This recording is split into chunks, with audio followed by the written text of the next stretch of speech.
미국의 레이디스 홈저널이라는 유명한 잡지가 있습니다. 그 잡지사의 편집장이었던 에드워드 보그라는 사람이 은퇴하지 않아도 되는 나이에 갑자기 그 좋은 자리를 내려놓고 자원봉사자로 떠납니다. 떠나면서 할아버지 이야기를 하며 자기가 떠나는 이유에 대해서 설명을 합니다. 이 사람의 할아버지가 덴마크 장군으로 있었을 때 덴마크 국왕으로부터 해적들을 토벌하라는 그런 명령을 받았습니다. 그래서 할아버지가 어느 풀 한 폭이 없는 섬에다가 해적을 소탕하기 위한 그 본부를 차려놓고 수년에 걸쳐서 그 해적들과 싸워서 결국 그 해적들을 완전히 섬멸하고 해적 속탕 작전에서 성공을 거두었습니다. 국왕이 너무 기뻐서 그 장군에게 자네 소원이 뭔가 내가 소원을 다 들어주겠네 그럽니다. 그러자 그동안 해적을 섬멸하기 위하여 본부로 삼았던 그 섬을 자기에게 달라고 하는 것입니다. 왕이 하는 말이 그 쓸모없는 땅을 왜 가지려고 하느냐는 거죠.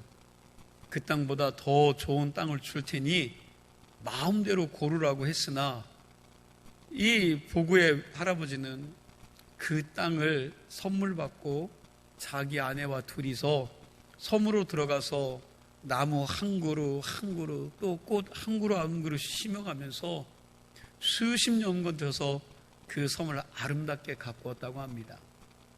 얼마나 잘 가꾸었으면 새 한 마리 안 살던 그 섬에 수백 마리의 새가 몰려올 정도로 아주 아름다운 섬이 되었다고 합니다.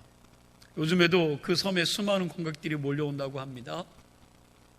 그 황무지를 아름다운 낙원으로 만들어 놓은 이 할아버지가 자식과 손주들에게 마지막 유언으로 남겨놓은 말이 이런 말입니다.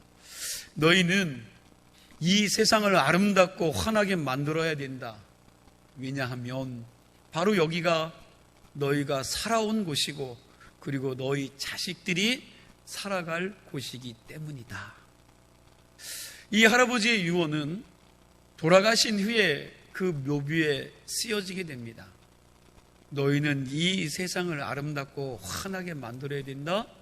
왜냐하면 바로 여기가 너희가 살아온 곳이고 그리고 너희 자식들이 뭐하기 때문에요?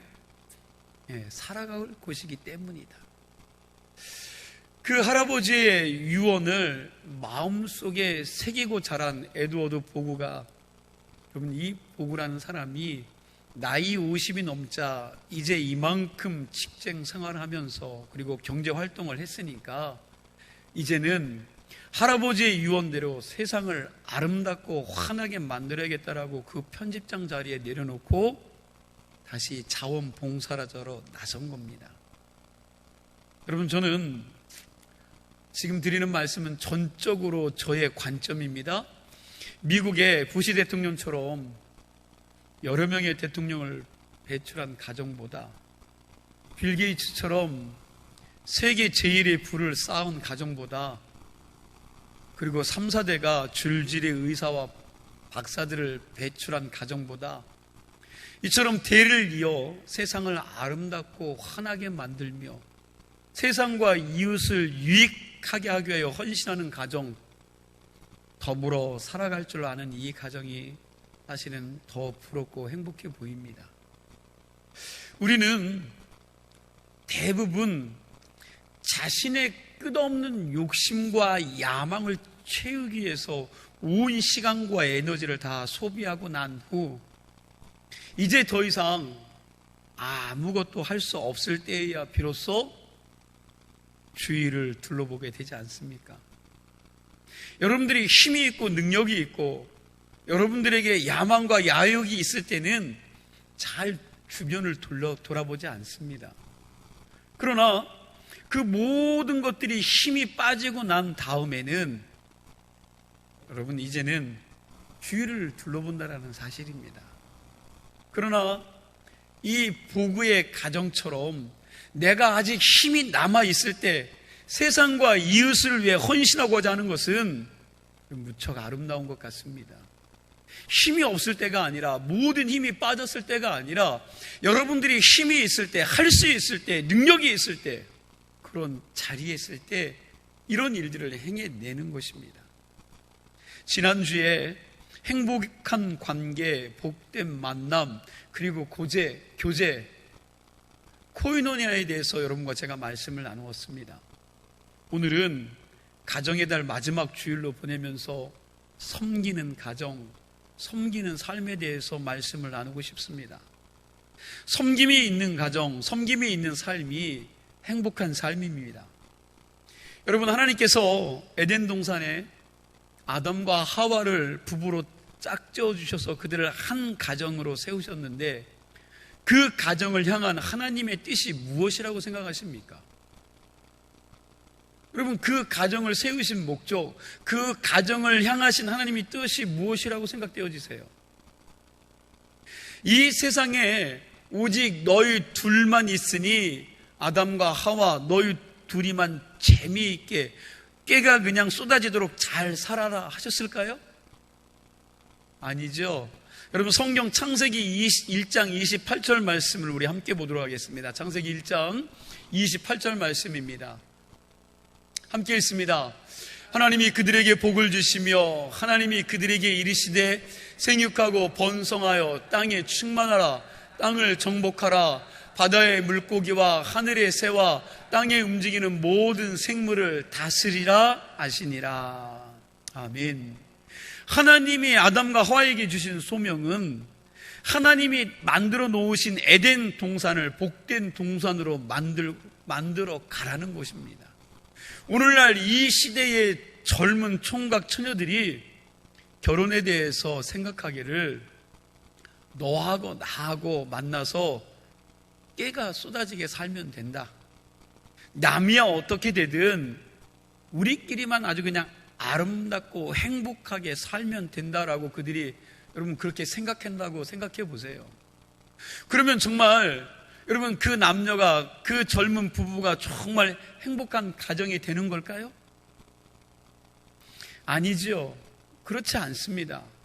하나님이 본래 가정을 설계할 때 그런 목적으로 가정을 설계한 것이 아닙니다. 한 가정이 행복하기 위해서는 나와 더불어 함께 살고 있는 사람들이 다 같이 행복해지는 소명을 감당할 때, 즉 복의 근원으로서의 사명을 감당할 때 진정으로 행복할 수 있다는 사실을 기억하시기 바랍니다.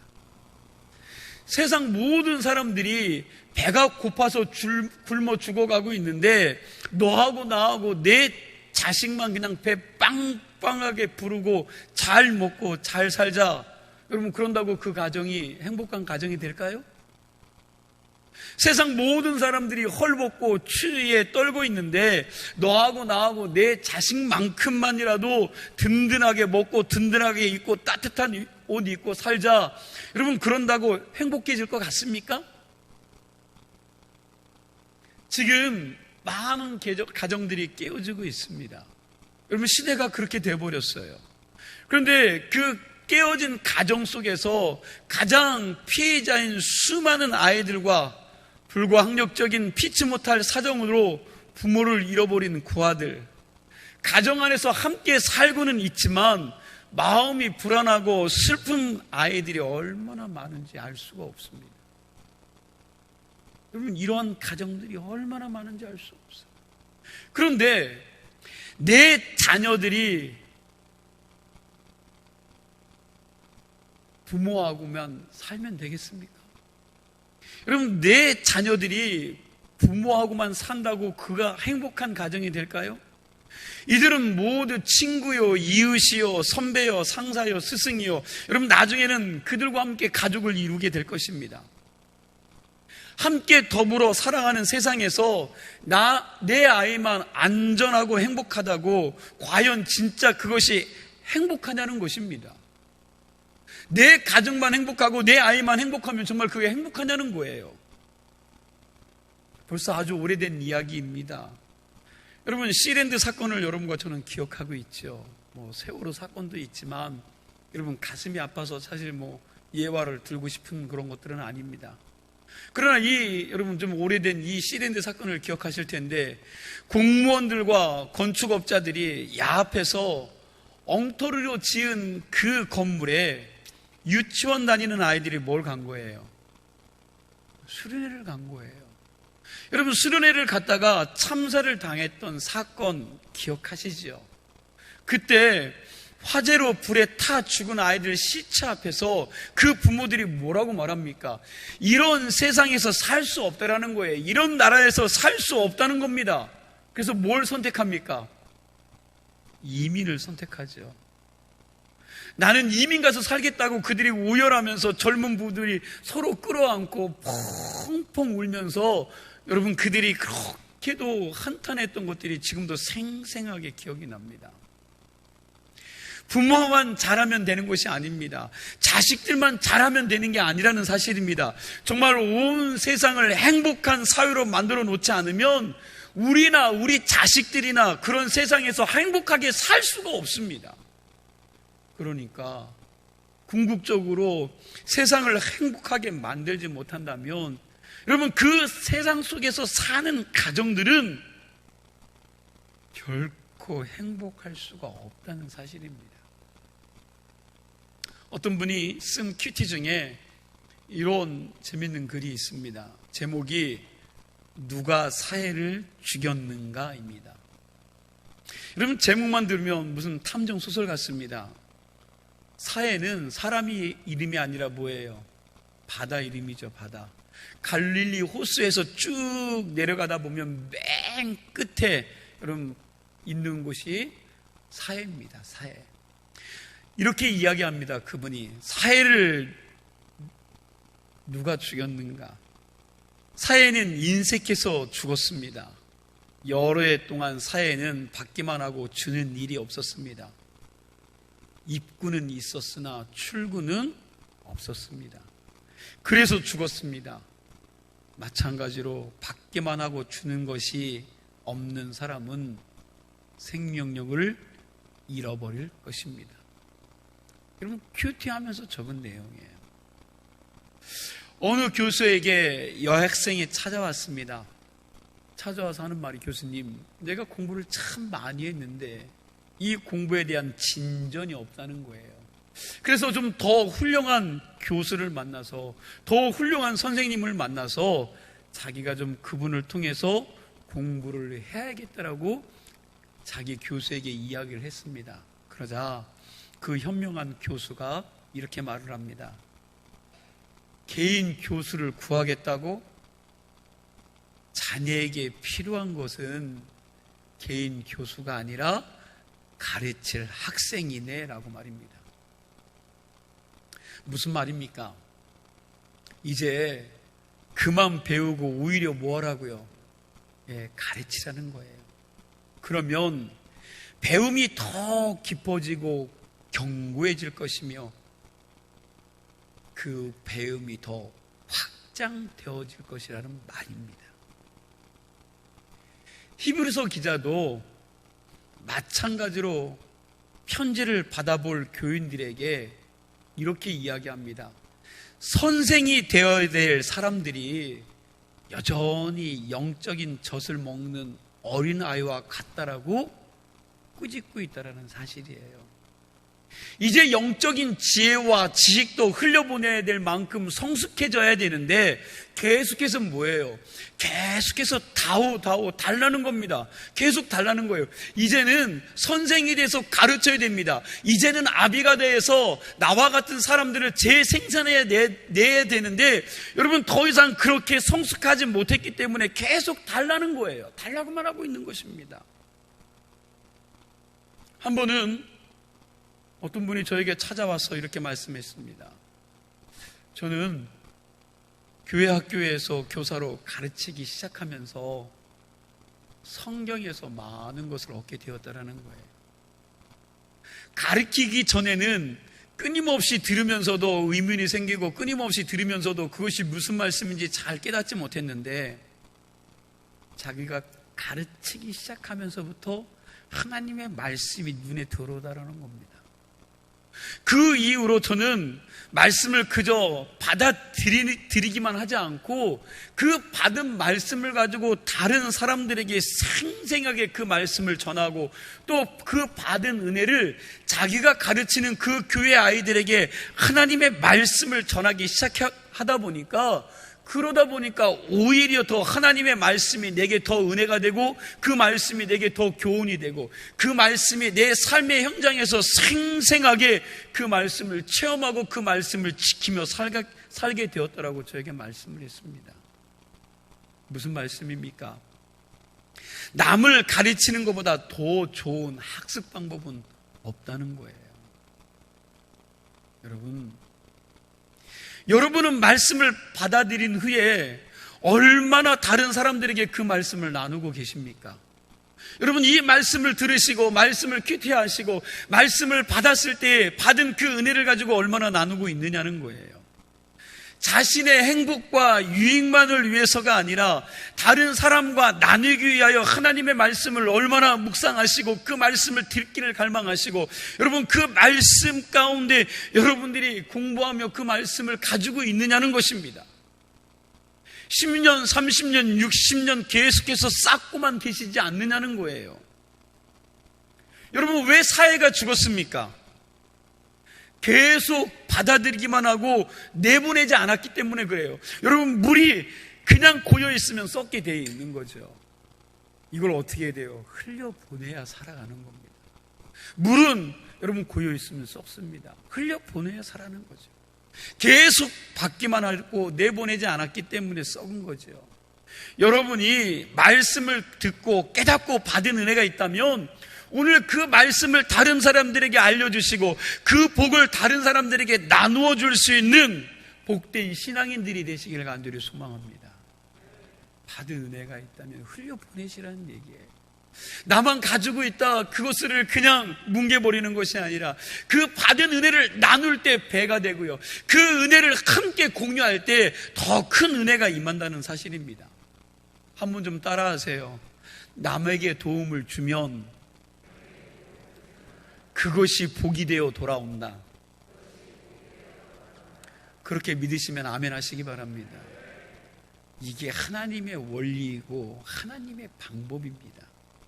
그저 나만 복받게 해달라고 하는 것이 아니라 이제는 성도로서, 크리스천으로서, 믿음 있는 사람으로서, 복음 있는 십자가의 은혜를 받은 사람으로서 목표와 비전이 달라져야 된다는 거예요. 여러분들의 삶이 달라져야 되고 여러분들의 목표가 달라져야 되고 여러분들의 비전이 달라져서 복의 근원이 되는 삶을 살아내셔야 된다는 사실입니다. 교회 안에서도 보면 그저 자기 안에만 갇혀 사시는 분들이 있어요. 자기만 보고 하나님께 복 달라고 하다가 지친 사람들이 얼마나 많이 있는지 몰라요. 그냥 나만 바라보라는 겁니다. 나만 잘되게 해달라는 거예요. 그러다가 지쳐서 주저앉아 있는 분들이 얼마나 많습니까? 이제는 복에 대한 시각을 좀 달리 하셨으면 좋겠습니다. 진정한 복은 내가 근원이 되는 것이고 내가 축복의 통로가 되어지는다는 사실입니다. 여러분들이 한 사람 한 사람이 복이죠. 주님을 모시고 사는 여러분 한 사람 한 사람이 복입니다. 여러분들의 복덩어리이고 그리고 여러분들의 복의 통로가 돼서 여러분들 통해서 주변 사람들이 복을 받아야 돼요. 여러분들이 살아가는 그 삶의 장소에서 여러분들 때문에 다른 사람들이 은혜를 입어야 됩니다. 여러분들이 직장생활하는 그곳에서 여러분들이 하나님의 통로가 돼서 여러분들을 통해서 그리스도의 은혜를 나누어 줄 수 있는 사람들이 되셔야 된다는 거예요. 여러분, 제가 수수께끼 아닌 수수께끼를 낼 텐데 여러분 정답을 좀 잘 생각하시고 알아맞혀 보시기 바랍니다. 여러분 잘 들으셔야 감을 잡을 수가 있습니다.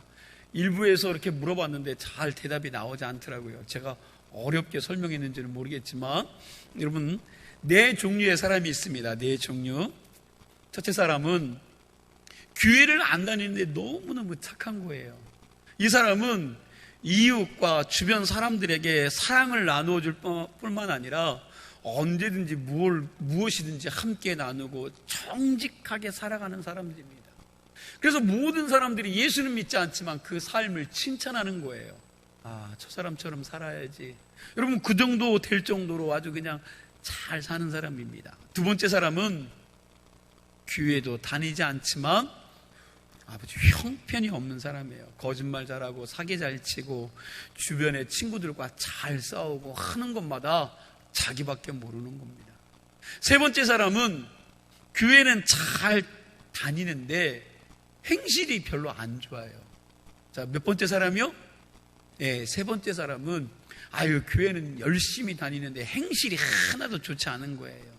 잘난 척을 얼마나 하는지 모릅니다. 자기가 꽤 모릅니다. 그리고 뭐든 자기만 옳다고 늘 이야기하고 절대로 남의 입장에 서지 않고 남의 입장에서 생각하지 않는 사람입니다. 뭐 옆에 어려운 사람이 있어도 돌아보지 않습니다. 나만 잘하면 된다고 그렇게 생각하는 사람이 있습니다. 마지막 네 번째 사람은 교회도 잘 다니고 이웃들에게도 사랑받고 잘 베풀기도 하고 잘 들어주기도 하고 항상 그 사람의 입장에서 이야기하고 뭐든지 겸손하게 잘 섬깁니다. 그럼 너무 빨리 이야기해서 좀 이해가 됐는지 모르겠지만 자, 이 네 사람의 여러분 순서를 착한 서열로 여러분 순서를 세워보세요. 자, 두 사람은 아주 쉬워요. 아주 쉽습니다. 여러분 첫 번째 착한 사람이 누굴까요? 4번이요? 예, 4번. 자, 그 사람이 무엇도 잘해요? 예, 교회도 다니고, 예, 착하기도 하지요. 교회 다니면서 착한 사람입니다. 하나님 잘 믿고 착하게 사는 사람이요. 맞습니다. 그분이. 그럼 맨 마지막 세워야 될 사람은 누굴까요? 몇 번째요? 잘 모르시겠습니까? 어려운 이야기지요. 교회 안 다니면서 못되게 막 사는 사람이요. 막 사는 사람입니다. 그러니까 두 번째 사람이었죠. 아까 설명할 때는 교회 안 다니고 막 살아고 거짓말하고 사기치고 끊임없이 사람들과 싸우는 사람입니다. 그러면 여러분 이런 사람들인데 이제는 문제는 두 번째와 세 번째를 어떻게 세울 거냐는 거예요. 첫 번째와 마지막은 다 알게 됐어요. 그죠? 교회도 잘 다니고 잘 섬기고 사랑이 충만한 사람이 첫 번째로 세워졌습니다. 맨 마지막은 교회도 안 다니고 악한 사람이에요. 가는 곳마다 싸우는 사람입니다. 가는 곳마다 사기치는 사람이요. 가는 사람마다 속이는 사람이 맨 마지막에. 그러면 두 번째와 세 번째는 이게 좀 아리송합니다. 왜요? 어떻게 해야 됩니까? 사람은 나쁘지만 그래도 하나님을 믿고 교회에 다니는 사람을 두 번째로 넣어줘야 할 것 같고 또 다른 생각하면 비록 교회는 안 다니지만 어떻게 해요? 착하게 사는 사람을 두 번째로 넣어야 하지 않을까? 여러분 그런 생각이 들기도 합니다. 그래서 내가 예수 믿는 사람인데 교회 안 다니는 사람을 두 번째 서열에 넣기도 그렇고 그렇다고 교회 다니지만 형편없이 살아서 예수쟁이들을 다 욕먹게 하는 그 사람을 두 번째로 넣기도 그러니까 여러분 이거 뭐가 찜찜하지 않습니까? 여러분 어떻게 해야 될까요? 여러분들은 어떻게 하시겠습니까? 말씀을 들으셨죠, 그죠? 저는 여러분 이 숙제를 야고보 사도의 말에 비추어서 오늘 본문을 통해서 그 답을 얻으려고 합니다. 제가 오늘 본문 14절에서부터 17절까지 말씀을 좀 쉽게 풀어서 읽어드릴 텐데 여러분 성경 보지 마시고 제가 읽어드리는 걸 잘 들으세요. 성경에 안 나와 있습니다. 형제 여러분, 어떤 사람이 믿음이 있다 말하면서도 그것을 행동으로 나타내지 못한다면 그게 무슨 소용이 있겠습니까? 그런 믿음이 그 사람을 구원할 수 있겠습니까? 어떤 형제나 자매가 헐벗고 그날 먹을 양식조차 떨어졌음에도 여러분 가운데 누가 그들의 몸에 필요한 것을 아무것도 주지 않으면서 평안히 가시게, 몸을 따뜻하게 녹이시게, 배부르게 먹고 사시게 말만 한다면 도대체 그런 말이 무슨 소용이 있단 말입니까? 믿음도 이와 같습니다. 믿음의 행동이 따르지 않는다면 그 믿음은 죽은 것입니다. 여러분 이게 오늘 본문의 뜻입니다. 자, 그러면 이 야고보 사도의 말씀을 근거해서 정답을 내보겠습니다. 2번이 누구입니까? 두 번째가 누구를 세워야 돼요? 예, 그렇죠. 여러분 교회에 안 나오지만 착한 사람이죠. 그러나 여러분 예수쟁이도 아닌 사람을 두 번째다 넣어주려고 하니까 여전히 뭐예요? 예수 믿는 사람으로 찜찜하지요. 그런데 여러분 주의할 게 있습니다. 지금 우리가 순서를 세우는 것은 구원받은 순서가 아니라 무슨 순서요? 그렇죠. 착한 사람을 순서로 세운다는 것이었어요. 전제가 그겁니다. 착한 사람을 순서로 세운 것입니다. 그리고 또 하나 우리가 분명히 기억할 게 있습니다. 무슨 얘기냐 하면 지금 야고보 사도는 구원받기 위하여 믿음이 있냐 행함이 있냐 이 둘 중에 하나를 선택하라는 말이 아닙니다. 여러분 이거 참 중요한 말이에요. 지금 야고보 사도가 말하는 것은 구원받기에 합당한 참 믿음이 무엇이냐 이걸 강조하고 있다는 것입니다. 다시 한번 말씀드릴까요? 지금 야고보 사도는 구원받기 위하여 믿음이 있냐 행함이 있냐 이 둘 중에 하나를 선택하라는 말이 아니라 지금 야고보 사도가 말하는 것은 구원받기에 합당한 참 믿음이 무엇이냐 이것을 강조하고 있다는 것입니다. 그러니까 야고보 사도의 말씀대로 하면 교회에 나오지만 악한 사람은 그 믿음이 진짜 믿음인지 가짜 믿음인지 근본적으로 의심이 간다는 것입니다. 교회에 나오면서 악한 사람, 다시 말하면 행함이 없는 사람을 한마디로 이야기하면 진짜 믿음의 사람이 아니라는 거예요. 여러분 진짜 믿음의 사람이 아니라는 겁니다. 그런 참 믿음을 가지지 못한 사람이 어떻게 구원받을 수 있겠습니까? 이걸 정확히 설명한다면 이렇게 말할 수 있습니다. 여러분, 네 사람 중에 지금 구원받은 사람이 누구입니까? 아까 설명했던 네 사람 중에 정말로 구원받는 사람이 누구예요? 여러분 서열로 세웠을 때 첫 번째죠. 첫 번째. 예수 잘 믿고 행함이 있는 거죠. 섬기기를 잘하고 나누어 주기를 잘하고 가는 곳마다 화목하고. 여러분 이 사람 하나밖에 없어요. 교회에 나오면서 하나님의 말씀대로 살아가는 착한 사람 이 사람밖에 없습니다. 두 번째, 교회에 안 나오지만 착한 사람이요? 이 사람은 착한 행실은 있죠. 착한 행실은 있지만 인간적인 기준입니다. 그 착한 행실은 하나님이 보는 기준이 아니라 오늘 여러분과 제가 보는 기준이요. 인간적인 기준입니다. 하나님의 기준이 아닙니다. 하나님의 기준으로 볼 때 그 행실이 구원받기에 합당한 기준이 아니라는 거예요. 그러니 이 사람도 구원받을 수 없습니다. 그리고 세 번째, 교회는 나오지만 악한 사람. 이 사람은 자신의 삶을 통해 그의 믿음이 참 믿음이 아니라는 것을 역설하고 있다는 것입니다. 가짜 믿음이라는 거예요. 죽은 믿음이라는 겁니다. 그렇게 죽은 믿음을 가진 사람이 어떻게 구원을 받을 수 있느냐는 것입니다. 성경 로마서와 야고보서가 정반대의 이야기를 하고 있는 것이 아니라 똑같은 얘기를 하고 있다는 것입니다. 우리가 구원을 받는 것은 오직 믿음으로만 구원을 받습니다. 행위로 구원받는 게 아닙니다. 로마서에서 이걸 계속해서 강조하고 있잖아요. 그런데 그 믿음이 어떤 믿음이냐? 살아있는 산 믿음을 가진 믿음이어야 한다는 사실입니다. 죽은 믿음을 가진 사람은 구원을 받을 수 없다는 거예요. 못 받는다는 사실입니다. 그럼 산 믿음과 죽은 믿음의 차이가 뭡니까? 여러분 오늘 이거 정확하게 짚으셔야 됩니다. 산 믿음과 죽은 믿음이 뭐예요? 죽은 믿음은 그저 여러분과 제가 아멘을 하죠. 여러분들이 받을 말씀에 따라 아멘을 합니다. 아멘은 하지만 머리로 지적으로는 알고 있지만 뭐 하는 거예요? 실천이 없고 행함이 없는 믿음이요. 아멘은 합니다. 그 말 옳습니다. 그게 맞습니다. 그런데 문제는 머리와 지식으로 알지 여러분 실천이나 행함이 없는 믿음이에요. 그런 믿음을 죽은 믿음이라고 말합니다. 그런 믿음을 가지고는 구원 못 받는다고 야고보 사도가 말씀하고 있는 것입니다.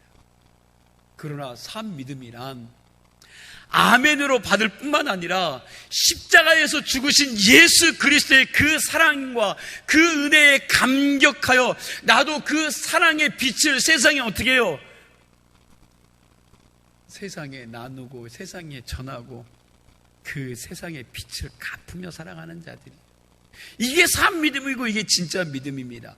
그런 믿음을 가진 사람만이 진짜 구원받은 사람이요 참 믿음의 사람이라는 것입니다. 이런 기준으로 보면 오늘날 한국교회에 정말 참 믿음을 가진 성도들이 과연 얼마나 있을까? 여러분, 저도 말씀을 전하면서 참 많이 찔립니다. 나 또한 그렇게 살아있는 믿음인가? 그런 믿음을 가지고 살아가고 있는가? 참 믿음을 가지고 살아가고 있는가? 그렇게 실천하면서 내가 아멘으로 받고 있지만, 내가 그렇게 아멘하고 이야기하고 있지만, 그 말이 옳습니다라고 말하고 있지만 그것이 내 삶에서 실천이 되느냐는 겁니다. 오늘 이 시간 우리 자신의 믿음을 좀 한번 돌아보았으면 좋겠습니다. 나의 믿음은 어떤 믿음입니까? 산 믿음이세요? 여러분, 죽은 믿음이십니까? 왜 그렇게도 수많은 목사와 교회 직분자의 가정의 자녀들이 아버지와의 믿음과는 정반대의 길로 걸어가고 있는지 모르겠습니다. 수많은 목사의 자식들이 잘못된 길로 갑니다. 장로의 직분을 가졌지만 그 자식들이 잘못된 길로 걸어갑니다. 왜 그런 일이 일어납니까? 교회에서는 믿음이 있는 것처럼 보이는데, 여러분, 그러나 집에서는 그 아버지를 경외하지 않는다라는 것입니다. 아들, 딸에 비추어지는 아버지의 모습을 보면 하나님 믿는 사람 같지 않게 보인다라는 거예요. 왜요? 결정적인 순간에 아버지가 하는 것을 보니까 하나님의 뜻대로 하는 것이 아니라 지극히 인간적인 방법이에요. 지극히 인간적인 방법. 하나님 말씀대로 하는 것이 아니라 자기 생각대로 해버리는 겁니다. 교회에서는 장로 같은데, 권사 같은데, 집사 같은데, 목사 같은데 집에서 결정하는 거 보니까 뭐예요? 지극히 인간적이고 자기 생각과 자기 방법이라는 거예요. 자기를 포기할 줄 모릅니다. 그러니까 교회에서는 교회 다니는 것은 같은데 하나님을 믿는 것 같이 보이지 않는 거예요. 그 자식의 눈에는. 그러니 머리가 크고 아버지가 돌아가시고 나면, 부모가 돌아가시고 나면 그 교회를 떠나는 것입니다. 부모님 살아계실 때에는 그래도 효도하는 척하고 예배에 나옵니다. 이게 우리 아픔이요, 우리 아픔. 여기 오늘 본문 말씀에 보면 아브라함이라는 믿음의 거장을 소개하고 있습니다. 여러분, 지난주 설교에서도 이 말씀을 인용해서 말씀을 드렸죠.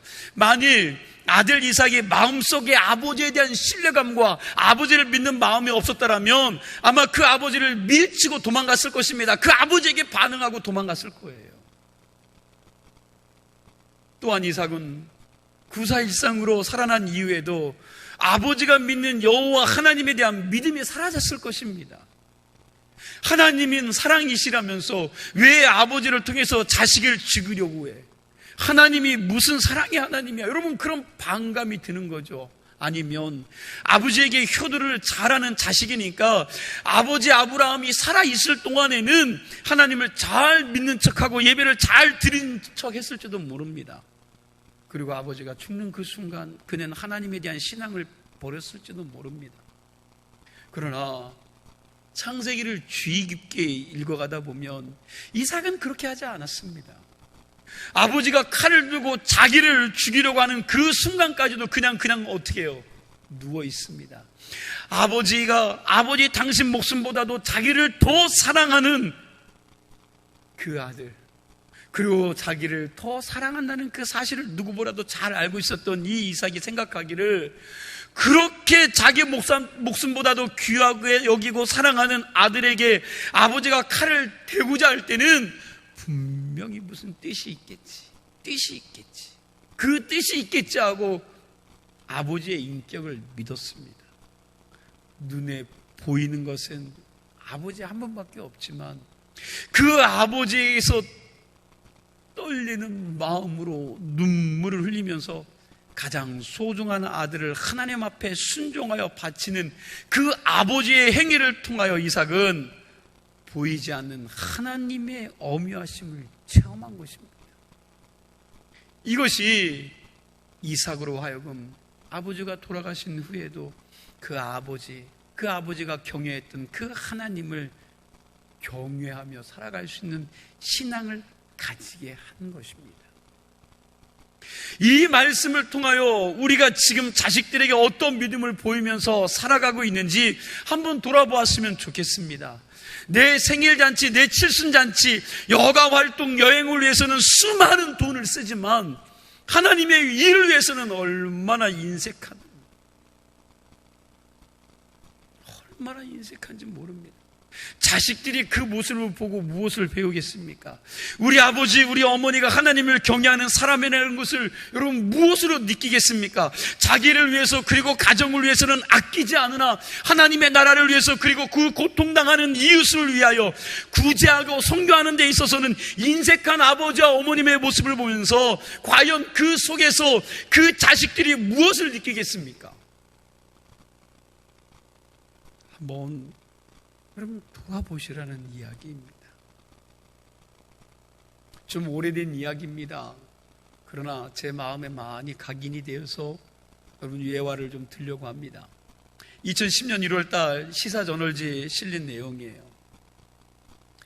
북한에서 18개월 동안 자원봉사하다가 쫓겨난 독일 의사가 쓴 일기와 함께 그가 겪은 내용을 글로 썼습니다.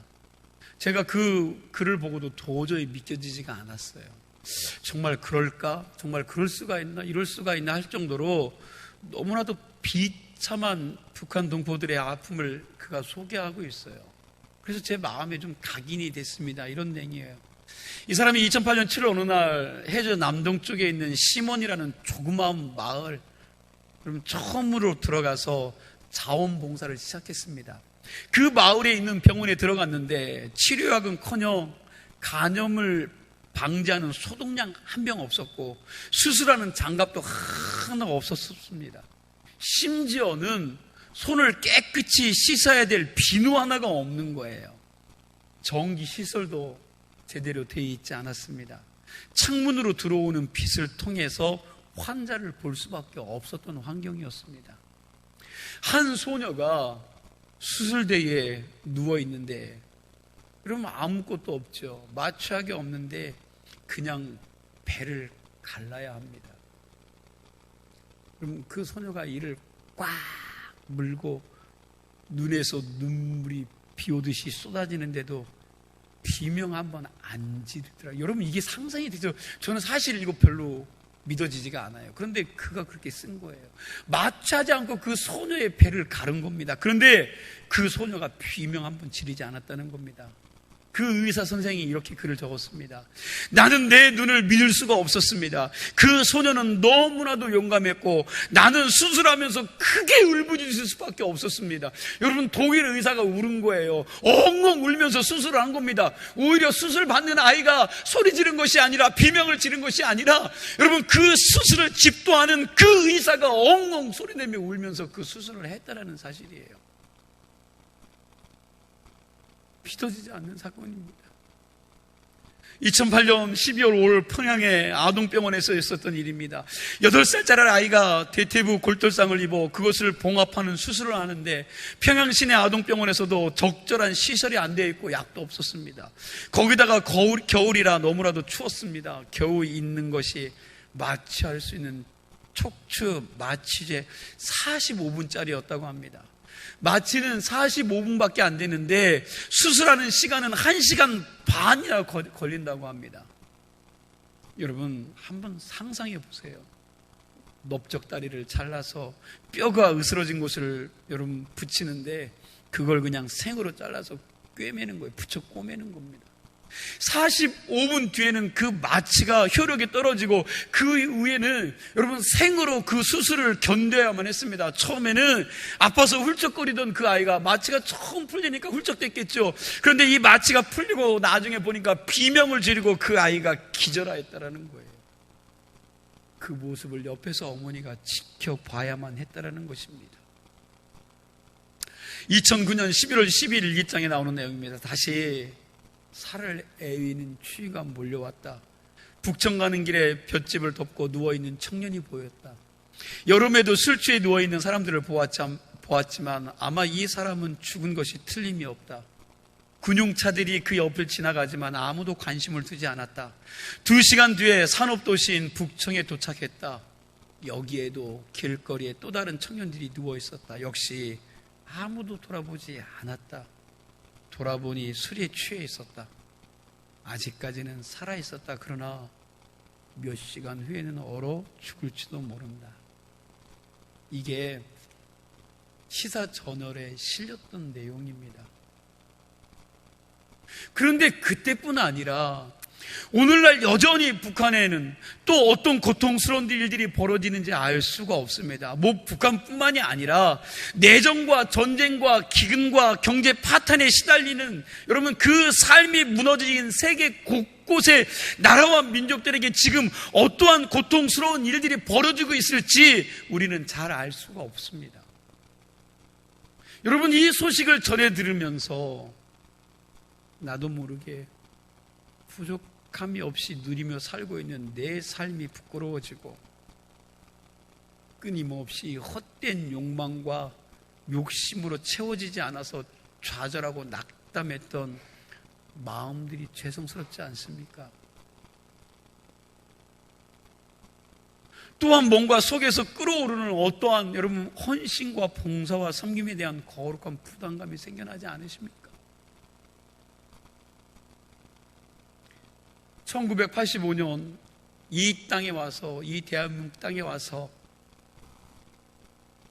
가난한 이웃과 병든 이들과 함께 더불어 살았던 독일의 한 간호사가 있었습니다. 마가렛 잉겔이라는 여인입니다. 이 여인이 한 대담 프로그램에서 이렇게 말을 합니다. 한국인들은 흔히 형편이 나아지면 돕겠다는 말을 합니다.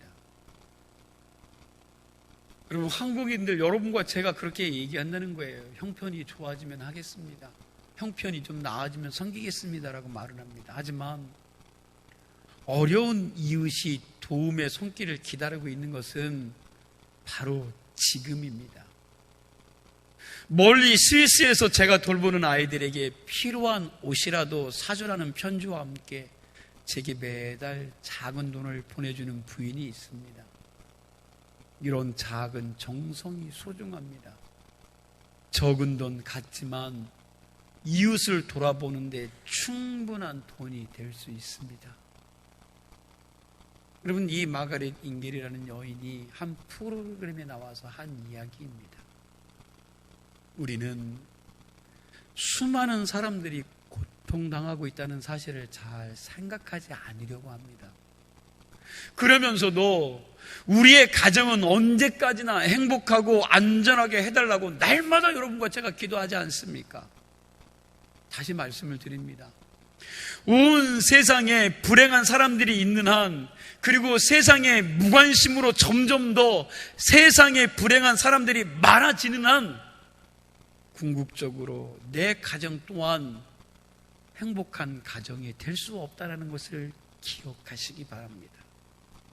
왜냐하면 그 불행한 세상에서 불행한 사람들과 우리가 더불어 살아가기 때문에 그렇고, 앞으로 내 자녀들이 그러한 삶 가운데 살아나야 되고 그런 사람들과 함께 동행해야 하기 때문에 그렇다라는 사실입니다.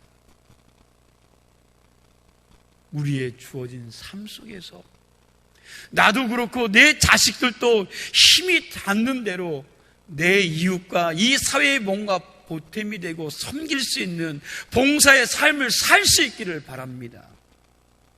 그럼 정말로 내 가정이 행복한 가정이 되길 원하신다면 이제 내 집의 울타리를 뛰어넘어서 우리의 주위를 돌아볼 수 있는 자들이 되었으면 좋겠고, 주변을 볼 수 있는 눈을 열었으면 좋겠습니다.